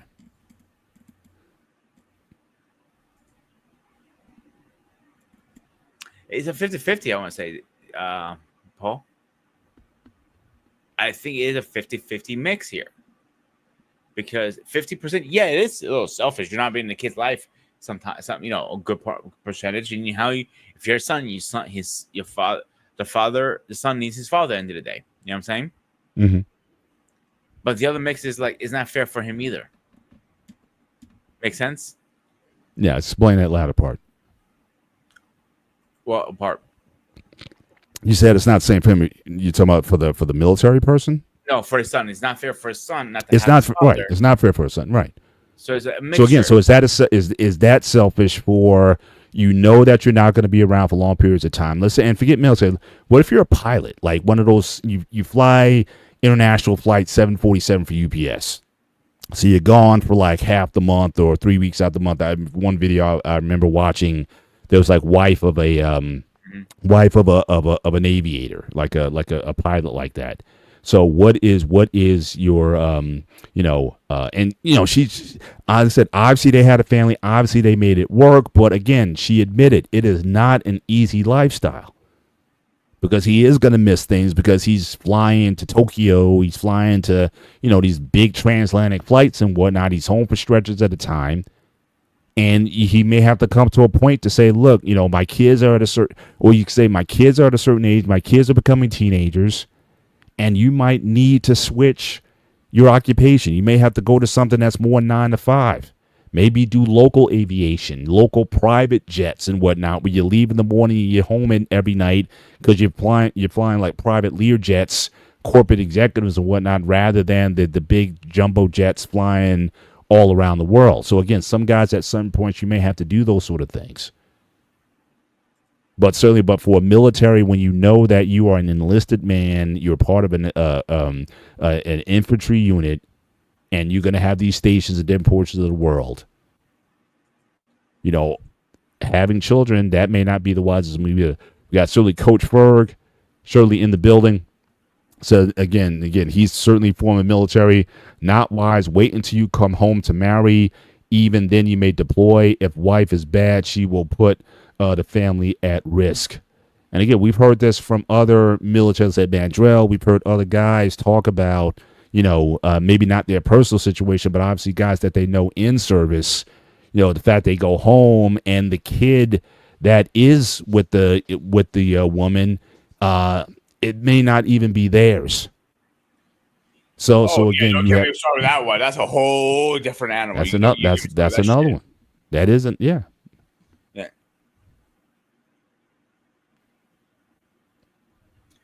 You see, he's right. He's right in a good way. You should wait, but in the real world, are men going to wait? Let's be honest here, Paul. Are they going to wait? No, they're not going to fucking wait. We're as men and women too. We don't have patience as human beings. Let's be honest. I have zero. But wait for it. We're talking about sex, right? Yeah. Oh yeah. Yeah, for sure. Yeah. So when obviously you're firing your rockets right into her, something's going to fucking happen. Obviously. Mm-hmm. So it's not fair for you to say you should wait because most men are not gonna wait. You know, they're gonna raw dog it and go for it. You know what I'm saying? Mm-hmm. Well, I think he's saying wait to marry. He's not saying wait to have sex. He's saying wait to marry. No, I'm getting to that point to get married and all that stuff. So you get her knocked up. Now what do? She doesn't believe in abortions. You're already grown feelings and like that are not next logic. Let me wife her up, and I'll continue my military career. It happens more often than you think. Look what happened to my buddy, bro. This is a perfect story, perfect example. I told the story before. And what's father is like this. We're having a barbecue at his house. He gets a knock. And we used to joke around all the time, like, yo, he's gonna like, yo, I hate this day because somebody's gonna show up my day and say, I'm Dada. Like, you know, I'm your son or something like shit like that. And I'm like, and knocks on the door. I open the door. I go, can I help you? He goes, is so and so living here? Like, yeah, who are you? Like, I think he's my father. I'm like, oh, this is gonna be funny. I thought it was hilarious because they didn't have to meet. I thought his wife was going to kill him, but his wife was right. Understandable because it was before they got married, before they knew each other. Right. So she popped out from nowhere. That's another situation right there. Yeah. How do you react if a kid just show up to your door? Like for example, someone knocks on your door before you met your wife. Goes, "Hi, I'm your lost son, Paul." And I'm like, how do you react to that? Yeah. Yeah, I mean, it's is your wife gonna kill you? How would I? She wouldn't be happy with it. She wouldn't kill because I mean, obviously, if it came before her, then like what she's gonna do? I wasn't a virgin before I met her, so I mean, she knows all that. So if that did happen, yeah, it would be like, okay, guess who's coming to dinner, sort of thing. But certainly, military that could certainly be certainly a situation. Again, we've heard from many guys as far as the pitfalls that can come from that. But again, this idea of stable, maybe we shouldn't look at the question in terms of financial stability. Because again, I think financial stability in a lot of ways is a moving target. Again, going back to what Anissa, who posted earlier, again, food, shelter, clothing, healthcare. What food are you talking about? You need to shop at Whole Foods or your local Costco or your Walmart or whatever. What shelter? Do you have to live in the suburbs, or can a trailer in a trailer park, will that work? What clothing? Hang on. The shelter thing. People are converting vans and RVs into a full livable 24/7 homes now. Yeah, but we're talking about having kids though. We're talking about doing with kids too. Well, that's true. Yeah, you do have you have those traveling families. I remember even in the 70s when you used to take those Volkswagen vans and whatnot and convert them into homes. So yeah, those things certainly do happen. I seen a guy, local person around my work area. He travels back up and down, and I spoke to him. A wife, a kid, 2 kids, a dog, and everything. He goes, the only thing I got to do is drop the kids off and drop the wife off to work, and then I go to work. Yeah, I schedule it. But if I want a second car, I just hook up a trailer in the back, full shower and everything. He has. Yeah. What if you lived out of a Winnebago? I'm not sure where the Winnebago is. What about the mobile the big vehicles that have the rooms and the sleeping beds and all that kind of stuff? The big RVs. Yeah, RVs. That's what I said. I don't matter RVs. Whatever. Yeah, you got the ones that are standalone. You got the ones that got the trailer hitch on it. You hook up to a truck and drive it. Yeah, the ones that are like semi. They look like semi. I call them correct. Because people, right? 2 bedrooms. Exactly. So again, would you be willing to live out of that? Oh, okay, so I fucking love that actually. Like I'll be coming to visit you. Like, hey Paul, I'm like, I'm backing in. Hurry up. I'm like, your wife is gonna kill me. Probably. I'm back in that big fucking thing in your house. Yeah, that's a different story. But if in fact I've known there have been people who have actually sold their standalone houses and all that kind of stuff once they get to a certain age because they want to travel the country. Believe it or not, a lot of people are selling their homes now because they're tired of the taxes, they're tired of repairs, they're tired of this, they're tired of that. you get what 50, 60,000. You can get a nice customized RV. That's right. Maybe That's more. right. It depends how much you want to do it. And Right. you can. It's one price forever. You can go anywhere with it. Exactly. And like I said, and travel. You know, your ambition. You might want to travel to see the whole 50 states. Yeah. And some people are taking that move and you know make that option. Obviously, you can take it to Alaska, or I mean, you can take it to Alaska, probably not Hawaii or you know, one of those. But again, those things are you could. What if you started out with that, and you guys decided could you do that? Again, your clothing. Does it have to be designer from Macy's or JCPenney or whatever major department store brand? Or could you go with the Costco store brand? And like I said, healthcare, again, a lot of these jobs. Starbucks, at least I don't know what they are now, but Starbucks used to have excellent healthcare benefits. So, and let's say, so you could be a contract worker, your spouse could be a contract worker, you're working at Starbucks, you're getting the benefits. They go out and make the money, their hourly rate or whatever. I mean, that's probably bringing 50, 60K into the house as a collective. You can make that work. So I think we have to talk about what kind of stability. So again, financial stability might be something that we may have to move off the table. I think stability in general, because it's not just about your finances. It's also about your position. Are you going to be physically available to be there or your family? And that's why, again, the military aspect comes into it. If neither one of those things is true, is there an extended family stability?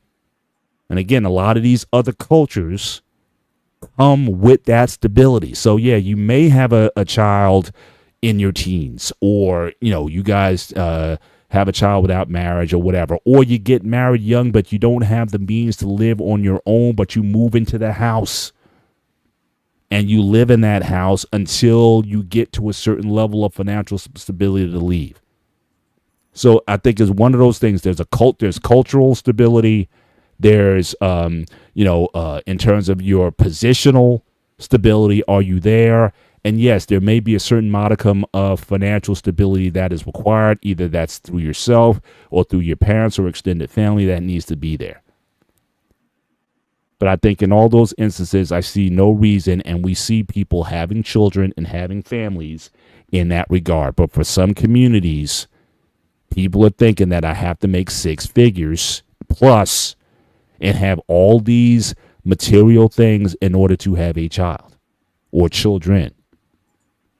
And I think it's an extreme on both ends that I don't know if we're necessarily benefiting from when we have these schools of thought that are so divergent on the other side of that. But yeah, so I go back to my answer. I think it is not selfish to have children, but you have to make sure these other things, something has to be stable in your life in order to get this to work. And I think you can have kids that grow up relatively well adjusted, and certainly they can be very different from the backgrounds that they came from. I certainly am. You know, a lot of guys, we didn't grow up having much, but we were able to certainly change our positions, change our financial situations, our marital status situations. We were able to change a lot of things because there were certain things that were stable. Not everything has to be lined up, but can you be lined up on some things? I think that's really what makes the difference. What's your thought on that, Pete? Before I get into that, because I got curious when we were talking about the RV things. A brand new, most expensive brand new RV I seen stores $142,000. Still cheaper than a house, especially in my area. Last one was $20,000. Yeah, I mean a two bedroom condo in my area is like $500,000 easy. Yeah, in my area. And 179,000 one I was looking at has 2 bedrooms and a fit your size family. It'll be crammed, obviously. Right. It has 2 bedrooms, a master bedroom, a shower, a toilet, laundry, everything. Even a living room. I'm like, yeah. Shit, I can't see myself living into that shit. Yeah. My payment won't be ridiculous. Again, as a starter. Like I said, start out. You might that may get you through your definitely through your first kid. But again, go back, folks. Go back at Black Man Unfiltered Network. It was a barbershop show. Take a look at some of these modular homes that did literally their homes. It's almost like an erector set. They set up these homes like in a couple weeks. Boom, the home is set up. It's like a pop top Look at freaking home what's that's set up. Tesla. He's built his new portable homes kind of thing, like you're saying. Mm-hmm. Excuse me, affordable home living. He calls a program Yeah. that is the size of your house, pretty much what you're looking at, but half the price. Because the problem is, people don't understand, when you build a brand new house, you have to add labor. The parts are not the expensive part. The permits and the labor, that's what fucks you. Yeah. Because you gotta get someone to work their equipment. Equipment are expensive. They own the equipment already. These guys. It's getting the people to do everything. Mm-hmm. The contractors, because the company that built the house contracts everything out, so they have to make money too. Yeah. So that's why if it costs them, say $100,000 to get electricity on the house, they're gonna do $200,000 because they have to make money off it. Yeah. Yeah. So that's what it is. What was your question again? I'm sorry, Paul. No, just the view on. I just forgot myself. No, but the idea of, like I said, I'm saying starting out in either one of those modular places or starting out with one of those homes. Oh, basically what it was is, again, you don't have to have everything stable, but you have to have certain things stable. If you can be stable culturally, financially, or just in terms of your availability. I think if one of those things, or maybe more than one, but as long as you have at least a couple of those things stable, I think you can certainly have children. And I think those children can thrive in environments like that. But I think something has to be stable along those lines. Financial stability, it doesn't necessarily have to be yours. It could be communal. The availability, the mentoring, the culture, the language. Like I said, that's why, again, you see multi-generational homes. The grandparents don't get into nursing homes. They live with the primary breadwinners, and then there's maybe some younger people who may be there to support as well. But again, that community can be a very nurturing place for children to grow up in. And so I definitely think as long as one of those things is there, I think it's very possible.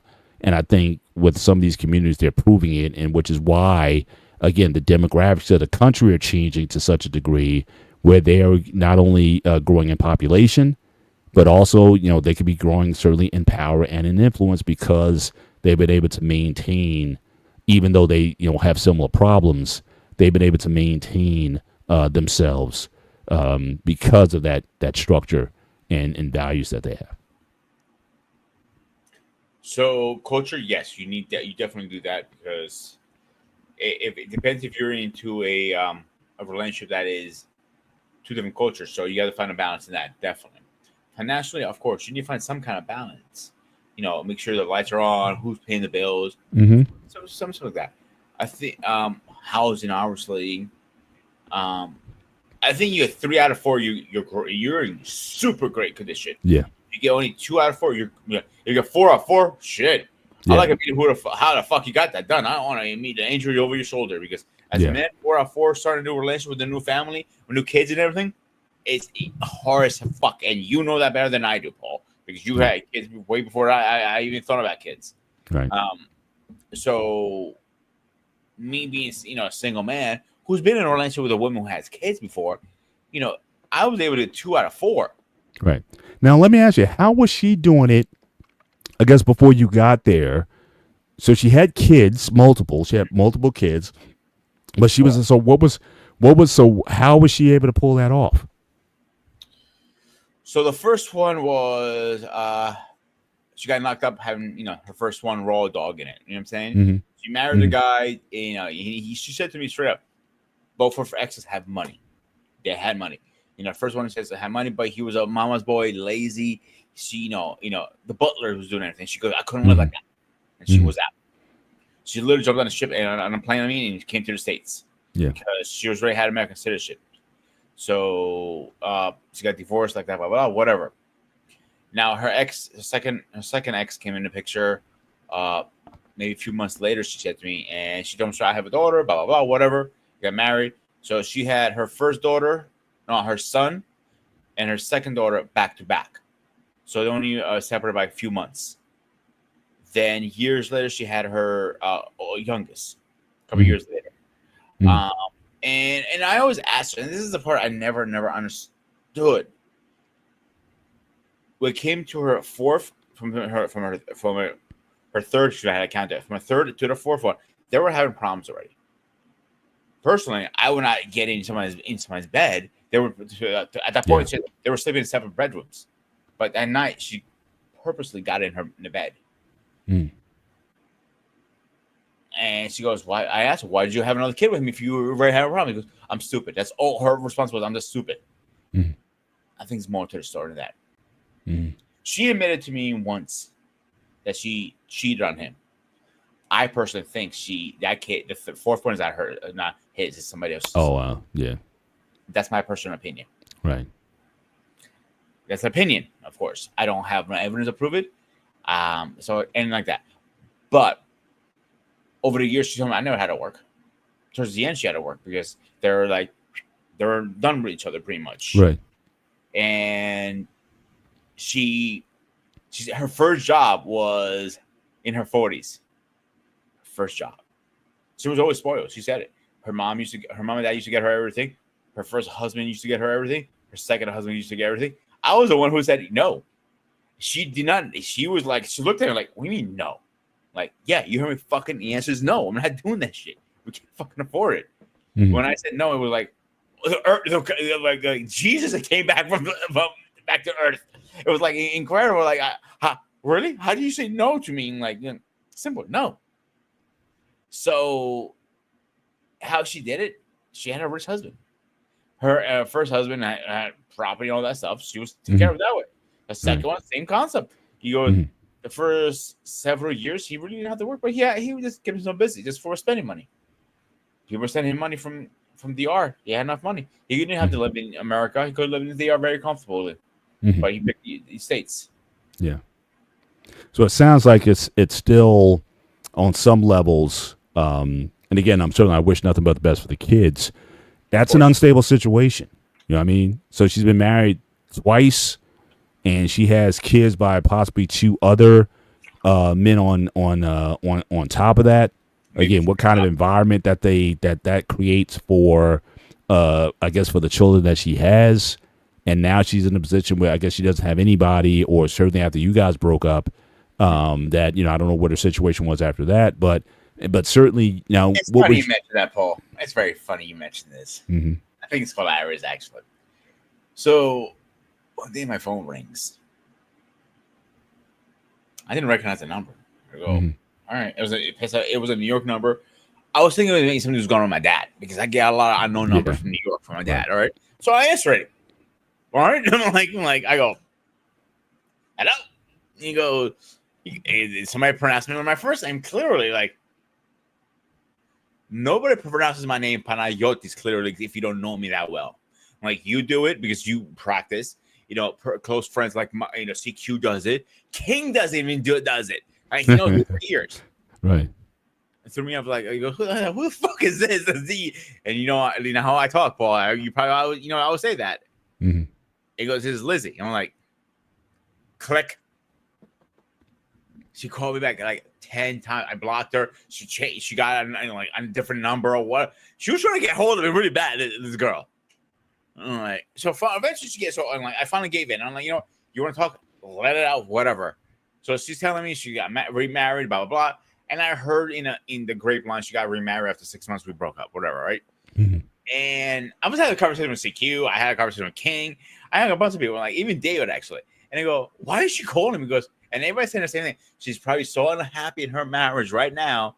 She's regretting leaving you, and she wants to get back with you. Like, I already know that, but that ship is sail synced and it has been destroyed a long time ago. I'm just surprised at who's marrying her. I mean, the fact that she's been married, so she's on her third marriage.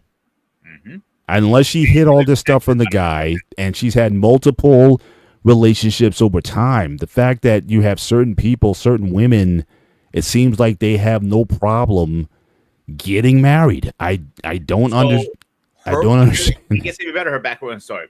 So she went from her ex, like I said, her first ex, right into her second ex, Mhm. to me. Like if she doesn't take a break, she goes right into the relationship.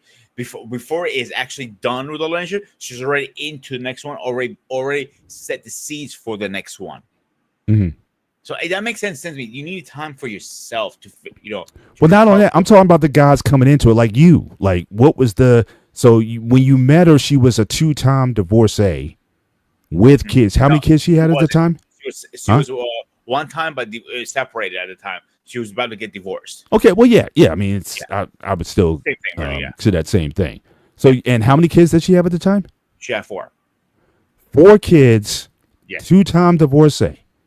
Yeah. What was the appeal of her to you? And then again, after you, she I'll still be was able to honest. find a guy to marry 6 months later.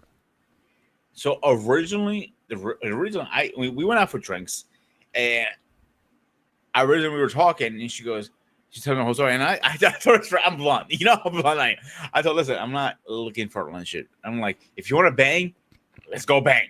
Very simple. She goes, that's what I want too. Okay, cool. We're on the same page. Yes, or 6 weeks later, I was in a relationship. I didn't even realize that. Didn't know what happened.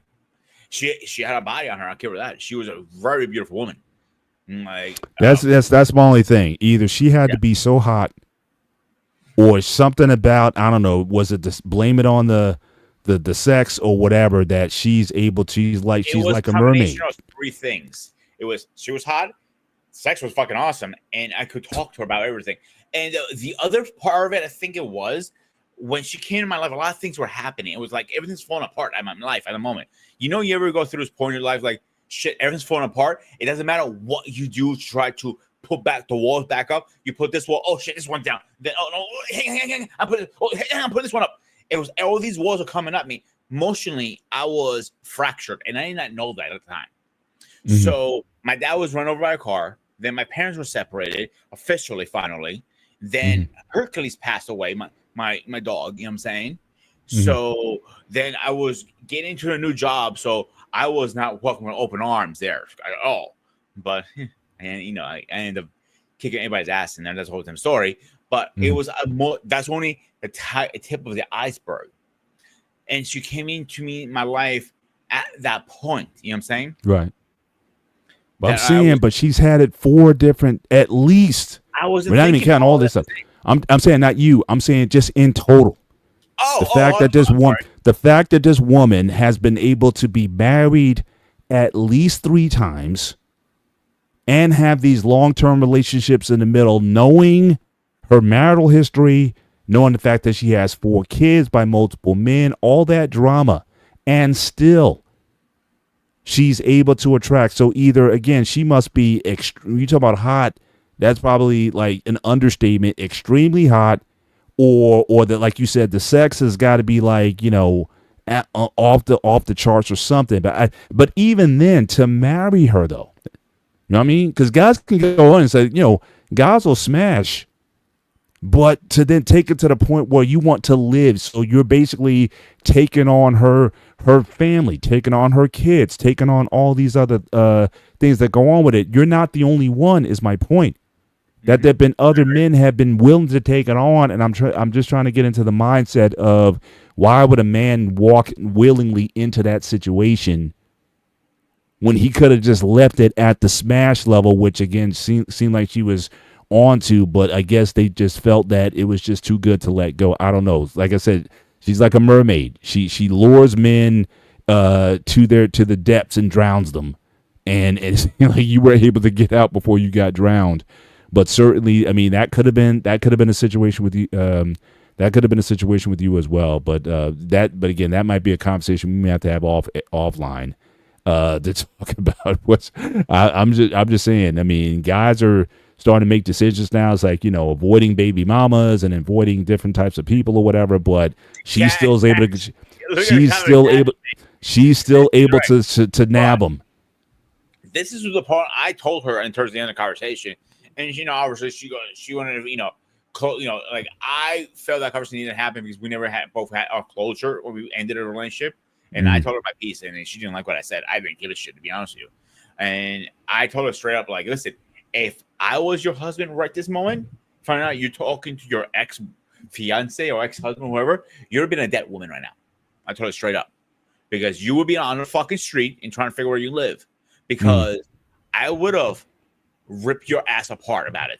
And one thing I'm meeting her argue all the time, and good example, we're driving one day, her phone goes off. Like, who the fuck is it? I keep calling you every fucking, you send in a voice and call you. And I got annoyed. I was like, give me the phone. And like, I took the phone out of her hands, like, why is your ex calling you? And why are you lying to me, telling me to telemarketer? And that pisses me the fuck off. Yeah, I'm going to piss off your ex calling you, obviously. But I know you have kids. I'm not going to be that pissed off. I don't like, just do it through text, I told her. Yeah. Oh, whatever. But again, you have no kids with me. You have no connections with me. You have nothing. Absolutely. Gotcha. We were able to separate it completely.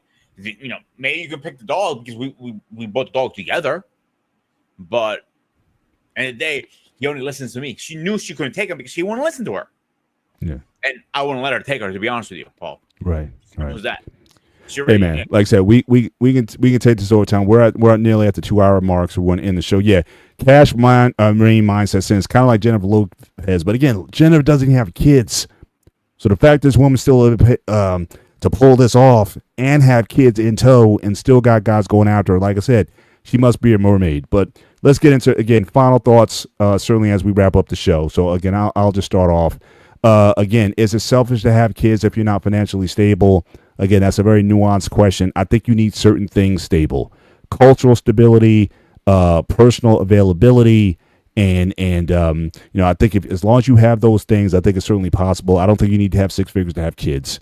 And people who just kind of put that off, I think it's about the lifestyle that they want rather than what's good for an environment to have children in. And it's their own selfish desires themselves to have more materialism than having kids. So that's my 2 cents on that. But Pete, real quick, you certainly wrap up your final thought. I'm going to keep it very simple to the point. Yes, you can have kids. If Absolutely. financial and everything else, you can figure it out. If you guys are both want, to bang, and you both want to have fucking little rugrats, if you guys want to know this shit, you can figure it out. Anything's possible. You put your minds together. Simple as that. There you go. All right. We're going to do a quick exit on the show. Thank you, everybody, for joining us. Again, make sure you hit the like button both here and on the Sparta HQ network. Certainly as we leave the building tonight, again, for myself, Mr. Bennett, and he is... This is Sparta! The Ghost of Sparta. This has been the great area. Again, hope all the fathers out there, happy Father's Day. And again, looking forward to the show next week. Take care. God bless. And we'll see you next time. Good night.